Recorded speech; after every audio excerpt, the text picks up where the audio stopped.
अलिबाग शहरात आज सकाळी पोलिसांनी संचलन केले। आगामी काळात गुढीपाडवा, रमजानी तसेच सण व रामनवमी, हनुमान जयंती, डॉक्टर बाबासाहेब आंबेडकर जयंती उत्सव साजरे होणार आहेत। तसेच गावोगावच्या ग्रामदैवतांच्या जत्रांचा हंगाम सुरू होत आहे। या पार्श्वभूमीवर कायदा सुव्यवस्था अबाधित राहावी आणि सर्वजण उत्सव शांततेत साजरे व्हावेत यासाठी रायगड पोलिसांनी विशेष दक्षता घेतली।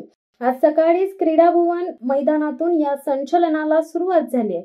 शहरातील विविध भागांमध्ये फिरून अलिबाग पोलीस ठाणे येथे या रूट मार्चची सांगता झाली आहे। अलिबागचे पोलीस निरीक्षक किशोर साळे यांनी या रूट मार्चचे नेतृत्व केले। नागरिकांनी आगामी सणांचा आनंद घेताना कुठेही कायदा सुव्यवस्थेचा प्रश्न निर्माण होणार नाही याची काळजी घ्यावी, असे आवाहन किशोर साळे यांनी केले। आजच्या रूट मार्च मध्ये अधिकारी, अंमलदार, वडखळ येथील राखीव कमांडो आणि राज्य राखीव पोलीस दलाची पलटण सहभागी झाली होती। शिवसत्ता टाइम्ससाठी धनंजय कवटेकर, अलिबाग। दे धडक बेधडक वृत्त देणाऱ्या आपल्या शिवसत्ता टाइम्स न्यूज चॅनलला लाल बटन दाबून सबस्क्राईब करा आणि बेल आयकॉनला क्लिक करायला विसरू नका।